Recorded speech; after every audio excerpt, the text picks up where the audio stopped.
Bonjour et bienvenue à tous dans ce nouvel épisode de notre web-série pour décrypter les grandes tendances et les enjeux du développement d'une stratégie digitale et omnicanale. Aujourd'hui, j'ai le plaisir d'accueillir Julia Amselem, qui est associée au sein d'EY Parthenon, spécialiste du retail et du luxe, et Nathalie Oliveira, qui est avocate fiscaliste, spécialisée en prix de transfert et également Tax Sustainability Leader.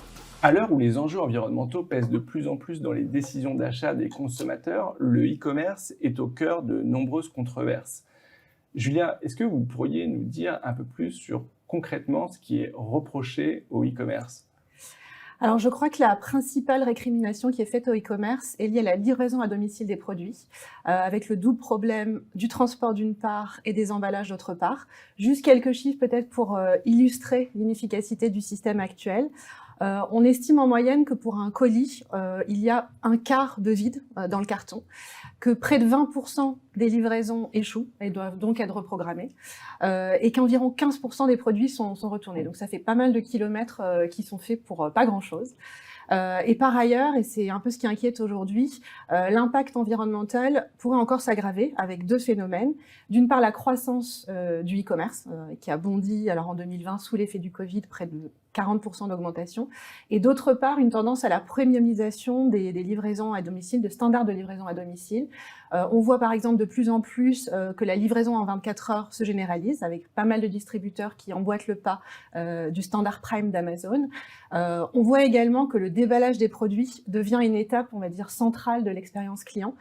Et du coup, les distributeurs investissent en emballage, en suremballage, pour faire de ce moment un moment d'excitation et de surprise. Et quelles sont les actions qui sont mises en œuvre pour essayer de minimiser ces impacts ? Nathalie, peut-être sur le volet fiscal, y a-t-il des incitations particulières qui sont mises en œuvre ? Alors d'un point de vue fiscal, la dynamique qui est basée sur un volet incitatif et un volet punitif reste d'actualité, et ça on le note à différentes strates. Donc les e-commerçants ont ce défi de relever les problématiques que Julien vient d'évoquer et de garder leur compétitivité. Alors sur le volet incitatif, l'accent a été vraiment mis en avant et il a été fortement développé sur le plan européen avec les mesures qui ont été faites dans le cadre du Pacte vert, plus communément appelé le Green Deal, mais aussi au niveau national, des actions ont été entreprises. Et par exemple, le gouvernement français, dans le cadre du plan de relance, a développé une enveloppe de 100 milliards d'euros, dont 30 milliards ont été alloués à l'écologie. Donc les e-commerçants peuvent s'appuyer sur ces dispositifs pour justement être plus vertueux et arriver à surmonter les problématiques, notamment celles de la livraison et de l'emballage que Julia mentionnait. Encore faut-il pouvoir identifier les dispositifs auxquels les entreprises sont éligibles. Y a-t-il un moyen qui peut permettre d'aider les entreprises à identifier les aides auxquelles elles peuvent avoir droit, par exemple ? Alors, tout à fait. Alors, c'est vrai qu'il y a un enchevêtrement de dispositifs, de réglementations au niveau UE, France. Donc, c'est vrai que le parcours est pas forcément facile pour identifier les incitations.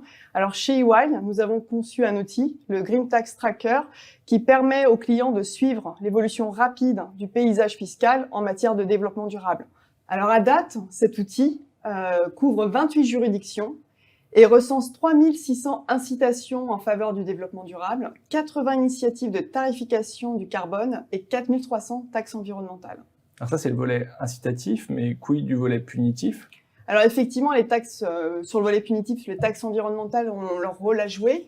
Et pour rebondir sur la problématique que Julia évoquait sur les emballages, on peut citer la dernière mesure en date qui est vraiment emblématique, c'est la taxe dite la taxe plastique, qui a pour objectif de réduire les déchets des emballages plastiques. Alors, il y a un vrai enjeu pour les entreprises, et notamment pour les e-commerçants, c'est d'évaluer l'impact de cette mesure, mais aussi d'être accompagné et être dans le respect de la réglementation, parce que c'est une réglementation qui est en constante évolution.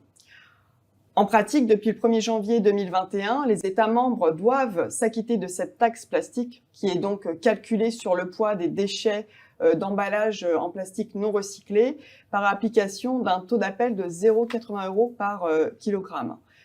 Juste pour recentrer sur les pays qui ont adopté ou pas, certains pays ont déjà transposé, ont déjà intégré cette taxe au niveau national. On peut citer la Belgique, l'Italie, l'Espagne et le Royaume-Uni, bien que ce soit plus un État membre de l'Union européenne.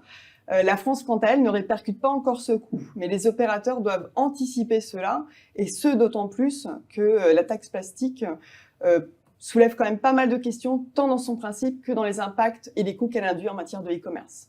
D'accord. Et du côté, Julia, peut-être des acteurs du e-commerce, quelles sont les mesures qui voient le jour, les idées, les projets qui ont pu être développés, par exemple? Alors, il y a 2 initiatives qui sont en cours de développement.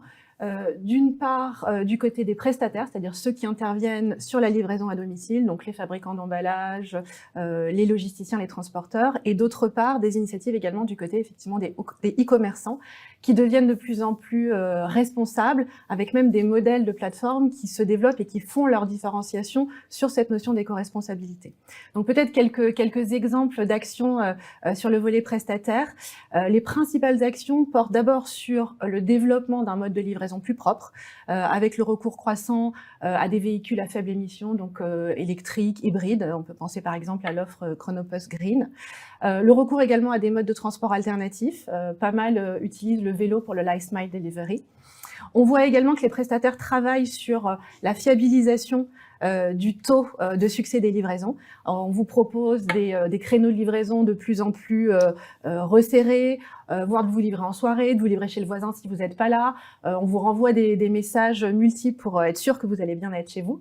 Et puis le dernier volet côté prestataire, et c'est probablement là qu'il y a le plus et de plus en plus d'innovation, c'est côté emballage, où on voit des nouvelles propositions qui se développent avec des acteurs comme Ipli par exemple ou Repack, qui sont en fait des prestataires qui proposent des emballages qui sont réutilisables jusqu'à 100 ou 200 fois.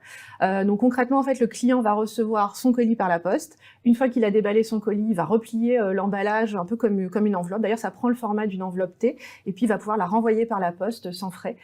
Et donc, c'est un système que des acteurs comme Cdiscount, Showroom Privé ou Balzac utilisent avec des taux de retour qui sont assez impressionnants. Ils annoncent entre 95 et 98%. Donc voilà, les consommateurs suivent cette proposition.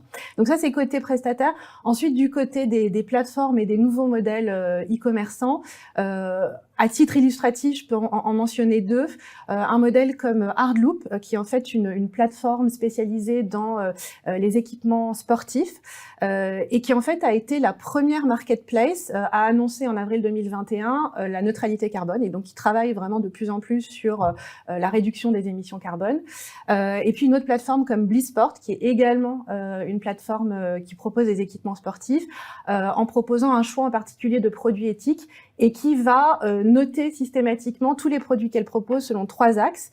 Un axe qui va être un axe matière. Est-ce qu'on est sur une matière bio, dégradable, recyclable? Un axe qui va être un axe cycle de vie, donc qui va vous donner des informations sur le lieu de fabrication, qui va indiquer si le produit peut être réparable, s'il peut être recyclable. Et puis un axe qui va être respect de l'humain, donc qui va donner des informations sur les conditions de travail, dans quelles conditions est-ce que le produit a été fabriqué, est-ce que c'est des conditions qui sont éthiques, est-ce qu'il y a des produits qui ont été utilisés, voilà, qui seraient dangereux pour la santé. Donc voilà, c'est quelques illustrations, mais c'est vraiment un business model qui fait des émules et autour duquel on voit de plus en plus de propositions émerger. Et on note aussi une montée de l'économie circulaire, hein, et c'est un formidable levier pour les e-commerçants notamment, parce que ça permet de préserver les ressources tout en limitant les émissions de gaz à effet de serre. Et c'est vraiment un modèle qui se décline sous différentes formes et plateformes. Hein. À titre d'exemple, on peut citer, ça peut aller de Vinted à Vista Collective, hein, donc ça peut être très hétéroclite. Et à chaque étape du modèle de l'économie circulaire, il convient d'être attentif et de bien identifier la contribution de chaque fonction et les possibilités d'opter pour des incitations fiscales. Le e-commerce s'inscrit aussi, comme vous le disiez tout à l'heure, Thibaut, dans une logique d'omnicanalité.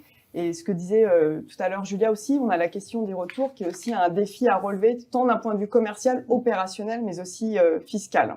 Et c'est vrai d'ailleurs que vous le mentionnez Nathalie, mais l'omnicanalité constitue aussi un levier d'action important en termes d'empreinte environnementale. De plus en plus de distributeurs mettent en place maintenant une gestion unique de leur stock, là où avant ils avaient une gestion silotée avec des stocks réservés aux magasins, des stocks réservés au e-commerce. Et cette gestion unique permet finalement de proposer de plus en plus fréquemment aux consommateurs soit de venir chercher son produit en magasin, donc click and collect, soit de lui expédier le produit depuis le magasin, donc ship from store. Et donc tout ça, ça permet vraiment de réduire encore une fois le nombre de kilomètres qui sont parcourus, donc d'aller dans le bon sens. Nathalie, vous avez mentionné les plateformes de première, de seconde main, mais est-ce qu'il y a des objectifs communs à ces deux types de plateformes? Tout à fait, Thibaut. Les objectifs en matière de développement durable vont se rejoindre, tant que ce soit sur la partie compliance et reporting. Et du coup, il y a des objectifs de développement durable qui pourront être identifiés sur la base de déclarations obligatoires ou spontanées afin de démontrer l'engagement des parties prenantes, en l'occurrence des e-commerçants, sur ces objectifs de développement durable et aussi de création de valeur à long terme. À titre d'exemple, on peut citer la norme fiscale Global Reporting Initiative 207, qui est une norme qui est afférente aux informations fiscales à faire apparaître dans les rapports de développement durable. Et qu'est-ce qui pourrait encore changer, selon vous? Alors, à mon sens, il faut garder à l'esprit deux éléments clés. Le premier, c'est les travaux en cours qui sont liés au paquet ajustement à l'objectif 55, qui impacte notamment le secteur des transports et d'énergie, et aussi le déploiement accru des taxes sur les services numériques qui reste d'actualité. À la lumière des changements qu'on a évoqués avec Julia, on voit bien que l'anticipation est clé et que notre application en amont, que ce soit sur le volet stratégique ou fiscal, permet aux clients, nous permet de les accompagner à relever ensemble les défis en présence. Merci beaucoup à toutes les deux pour votre participation à cette web-série et à très bientôt. Merci à vous. Au revoir.